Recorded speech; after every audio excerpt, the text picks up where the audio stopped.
Hello students, फिर से आपका स्वागत है इस क्लास में। आइए फिर से आज सेट नंबर 5 का पार्ट नंबर 1 जो है कंटिन्यू करते हैं। इसमें सेट नंबर 4 तक जो है आपको अनसॉल्व बता दिए गए हैं। आइए आज फिजिक्स का हम अनसॉल्व नंबर सेट नंबर 5 करते हैं।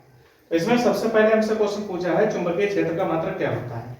तो चुंबकीय क्षेत्र का जो सूत्र होता है चुंबकीय बल के लिए वो होता है F बराबर BIL।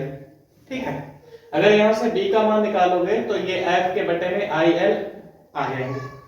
इस प्रकार हम अगर B का मात्रक देखेंगे जिसे हम चुंबकीय क्षेत्र कहते हैं तो उसके लिए F का मात्रक पता होना चाहिए और I का मात्रक और गुणा में इसी के बटे के गुणा में L का मात्रक पता होना चाहिए। तो F यानी कि बल है, बल का मात्रक होता है न्यूटन, I मतलब धारा है, धारा का मात्रक एम्पियर और L तार की लंबाई है वो है मीटर। अगर हम इस एम्पियर को ऊपर लेके जाएंगे एम्पियर का इन्वर्स हो जाएगा, मीटर को ऊपर लेके जाएंगे मीटर का इन्वर्स हो जाएगा। इस प्रकार आपका जो है ऑप्शन नंबर 1 सही है। ठीक है, अब दूसरा क्वेश्चन हमसे पूछ रहा है यदि नाभिक 13L/Al27 की त्रिज्या 3.6 फर्मी तथा A1 का मान कितना हो जाएगा 13Al27, ये है A1। ऐसे ही दूसरे तत्व में 125, ये क्या है A2 है। तो हमें इसी में त्रिज्या R2 का मान ज्ञात करना है। इसके लिए आपको एक संबंध बताया गया था R = R0 A⁻⁴। ठीक है, तो यहाँ इसलिए R की जगह पर R1 हो जाएगा और इसकी जगह पर R2 हो जाएगा, यानी दोनों तत्वों के लिए हमने ले लिया। यहाँ पर A1 हो जाएगा और यहाँ पर A2 हो जाएगा। समीकरण 1 को 2 से भाग देंगे तो हमारे पास ये बटे ये आ जाएगी। तो R0 से R0 कट जाए क्योंकि ये कांस्टेंट होता है। यहाँ से हमें R2 की वैल्यू निकालनी, ये उधर लेके जाएंगे R2 और ये इधर लेके जाएंगे A2 ऊपर और ये नीचे लेके आएंगे A1 नीचे हो जाएगा। हमने जब R1 का मान रखा 3.6 यहाँ से 3.6 और A2 का मान यहाँ से रखा हमने ये 125 और A1 का मान ये रखा 27। अब 125 को की घात 1/3 है, इसे हम 5 गुणा 5 गुणा 5 की घात 1/3 लिख सकते हैं। तो ये 5 की घात 3 और गुणा में 1/3, 3 से 3 कट जाएगा, 5 की घात 1 मतलब कि केवल 5। ऐसे हम 27 को लिख सकते हैं, 3 3 9 27। तो हमारे पास यहाँ से अगर हम 3 से 3.6 को काटेंगे तो 1.2 हो जाएगा, 12 पंजे 60 हो जाएगा, यानी कि 6.0 या 6 फर्मी आ जाएगा। यही इसका जो है आंसर हो जाएगा। तो इसमें कौन सा ऑप्शन सही है? सेकंड उत्तर सही है। आइए तीसरा करते हैं। तीसरे में क्या लिखा है? अगले सवाल में हमसे कहा गया है कि आइंस्टीन के प्रकाश वैद्युत समीकरण में निम्नलिखित के संरक्षण के नियम का पालन होता है। तो इस समीकरण में जो है ऊर्जा संरक्षण का नियम लागू होता है, ये याद रखना आप। LCR परपथ में परिणामी विभव हमसे पूछ रहा है, तो परिणामी विभव का जो सूत्र होता है VLCR, इन्होंने V0 लिया है, कोई दिक्कत नहीं। VLCR का स्क्वायर जो होता है BL डिफरेंस BC। डिफरेंस का मतलब ये है BC बड़ा हो तो BC पहले लिख दो, BL बड़ा हो तो BL पहले लिख दो। डिफरेंस माइनस BC और स्क्वायर इसका हो प्लस का VR स्क्वायर, ये इसका फार्मूला होता है। हमसे कहा गया है कि यह कौन सा किरण आरेख सही है यदि जो है N1 का मान, यानी जो माध्यम का अपवर्तनांक है वो N1 का मान ज्यादा है N2 से। तो अवतल दर्पण में ये अगर इसका मान ज्यादा है तो ये वाली किरण यानी कि कम अपवर्तनांक वाली वो है वो झुक जाएगी किरण। ठीक है, अब कह रहे हैं समान पदार्थ के दो घनों की भुजाएं L तथा 3L है, तो इनके प्रतिरोधों का अनुपात क्या होगा? इतना आप स्क्रीनशॉट ले लें। इसके बाद क्या होगा ये देखिए,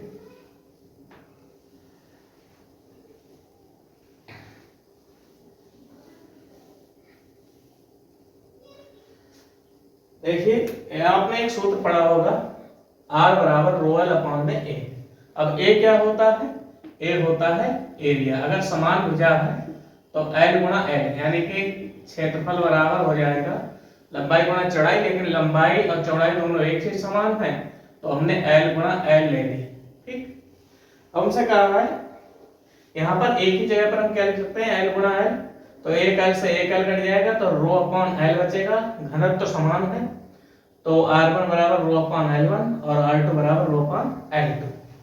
तो हम क्या करेंगे, समीकरण 1 बटा समीकरण 2 से, तो समीकरण 1 बटा 2 से जब हम करेंगे तो R1 बटा R2 और सामने रो L1 और बटे में रो L2। अगर हम ध्यान से देखें तो रो अपॉन में L1 गुणा में L2 अपॉन में रो से रो कट जाएगा, तो यहाँ से हो जाएगा L2 अपॉन में L1। L2 की वैल्यू हमारे पास दे रखी है 3L, इसकी वैल्यू दे रखी है L से L कट जाएगा 3 बटा 1, अगर इसे हम अनुपात में लिखेंगे 3:1, तो यही आपका आंसर हो जाएगा, पहला आंसर ठीक है। बिल्कुल देखिए ऑप्शन में पहला आंसर ठीक है। तो आइए खंड बा इसका जो है कंटिन्यू करते हैं। देखिए दूसरे के काम में हमसे पूछा गया है, एक परिपथ दे दिया है, इसमें पूछ रहा है कि दिए गए परिपथ में आई का मान ज्ञात कीजिए। इसमें जो आई का मान है उसमें तीर नहीं बना हुआ है, वो आप ध्यान से बना लिए। तो इसमें देखिए किरचॉफ का आपने पहला नियम सुना होगा कि संधि की ओर आने वाली धाराएं बराबर संधि से दूर जाने वाली धाराएं।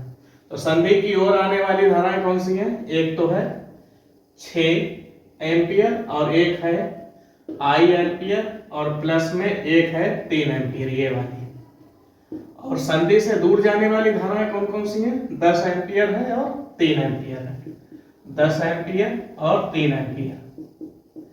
चलिए देखते हैं, 6 और 3 9 और सामने 10 3 13। तो आई बराबर क्या हो जाएगा 13 माइनस 9, तो आई बराबर जो है 9 4 13, 9 में से मतलब 13 में से 9 गए 4 एम्पियर, यही आपका आंसर हो जाएगा। अगला हमसे पूछ रहा है लेंस नहीं लेंज का नियम। लेंज का नियम क्या है, ये स्क्रीनशॉट ले लें। तो लेंज का नियम आपको बताते हैं, बहुत ही सरल है, दूसरे का था लेंज का नियम। लेंज का नियम क्या है, जब किसी कुंडली से बद्ध चुंबकीय फ्लक्स में परिवर्तन होता है तो उसके कारण कुंडली के सिरों पर विद्युत वाहक बल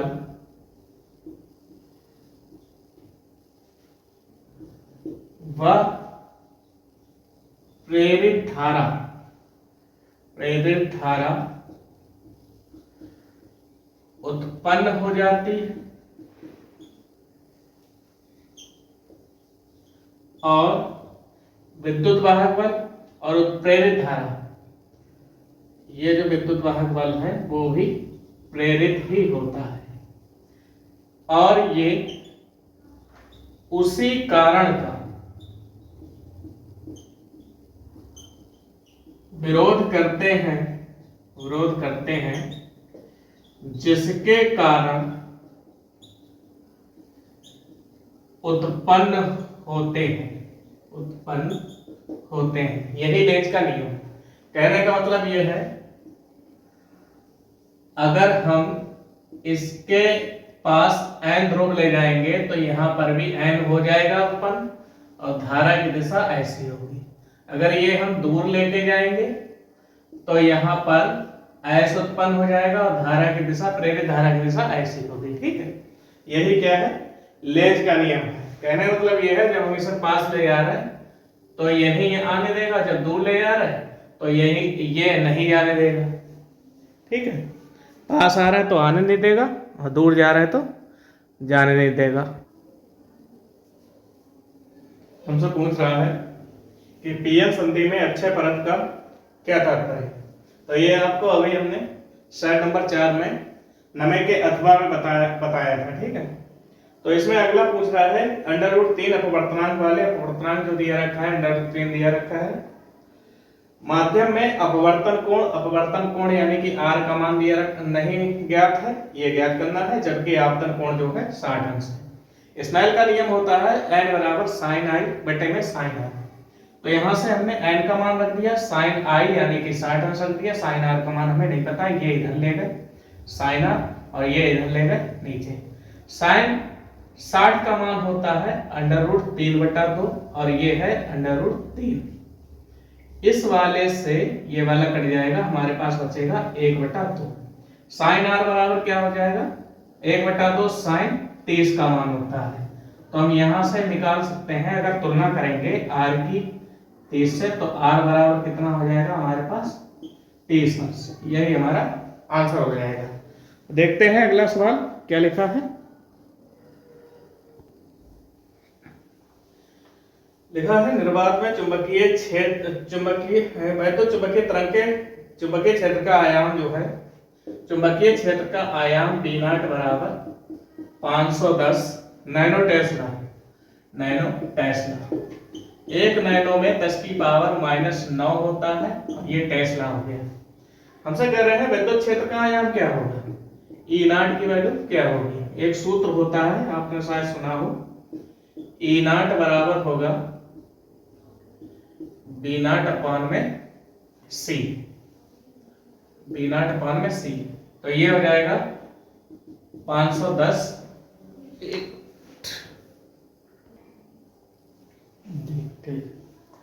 हाँ, तो ये सूत्र होता है एक मिनट, B0 बराबर E0 अपान में C होता है, E0 अपान में C होता है। तो यहां से अगर हम देखेंगे तो E0 की वैल्यू हो जाएगी B0 इंटू में C। B0 की वैल्यू हमारे पास 510 गुणा 10 की पावर -9 और C की वैल्यू है 3 गुणा 10 की पावर 8। यहां से अगर हम देखेंगे 3 एकम 3, 0 ऐसे ही रहेगा, 3 पंचे 15 गुणा में 10 की पावर 8 में से 9 जाएगा -1। आप चाहें तो ये बटे में आ जाएगा 10 और ये 1 10 से 1 10 कट जाएगा, तो यहाँ पर आ जाएगा 153 वोल्ट पर मीटर या न्यूटन पर कूलम। ठीक है, यहाँ आप लिख सकते हैं न्यूटन पर कूलम। ये आपका आंसर हो जाएगा। चलिए देखते हैं अगला पूछ रहा है अनुचुंबकीय और लौह चुंबकीय पदार्थों में संबंध क्या है। आप ध्यान से देखिए, अगर दिखाई नहीं दे रहा लेकिन जो हम बोल रहे हैं वो आप ध्यान से सुना। ये चुंबकीय क्षेत्र में हल्के से, अगर चुंबकीय क्षेत्र में रखते हैं, ये चुंबकीय क्षेत्र है तो ये धीरे से विक्षेपित होते हैं, लेकिन वो तेजी से विक्षेपित हो जाते हैं, यानी प्रबल रूप से विक्षेपित होते हैं। चुंबकीय क्षेत्र से अगर इन्हें हटाएंगे तो इनका चुंबकन जो है, चिपकने की क्षमता समाप्त हो जाती है, लेकिन ऐसा इनमें नहीं होता है, इनमें चुंबकन समाप्त नहीं होता है। ठीक है, एक चीज क्या है, इनकी चुंबकीय सक्रियता कम होती है लेकिन एक से ज्यादा होती है, एक से ज्यादा होती है, तभी तो धनात्मक है। एक से कम किंतु धनात्मक, एक से ज्यादा किंतु धनात्मक होती है। आप कम भी लिख सकते हैं, ठीक है, परंतु ये क्यूरी ताप के व्युत्क्रमणपाती होते हैं। अगर ताप बढ़ा